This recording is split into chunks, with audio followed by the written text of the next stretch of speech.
એક સરપંચ સાહેબ ને મેમ્બર સાહેબ બે જણા પંચાયત સમિતિમાં કોઈક બેઠા બેઠા કામ કરતા હતા. કામ કરતા કરતા સરપંચ સાહેબ ને પેટમાં દુખાવો થઈ ગયો. તો મેમ્બર સાહેબ ટક્યો સરપંચ સાહેબ ને બોલેરામ નાખીને ડાયરેક્ટ દવાખાને લઈ ગયો. દવાખાને ગયો, ડોક્ટર સાહેબ ચેક હેક કરીને કહેજો કે ભાઈ એબાર તમે ખાવાનું શું ખાધું તો એમ.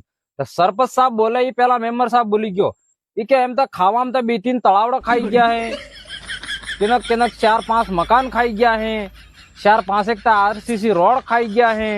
અરે હું વાત કરો 4-5 એક આકા બાથરૂમ ખાઈ ગયા હે. ડાક્ટર કે એમ ને અનાજ ખાવામાં હું ખાધું તો એમ કહો, બાકી તમે જે પેલો ખાઈ ગયા એ તો તમારો દુખાવો જિંદગી ભર નહીં મટવાનો હોય. તો જેટલા સરપંચ અણને કહેવા માંગો કે વધારે ખોને કે યા પેટમાં દુખાવા રહેવાના છે.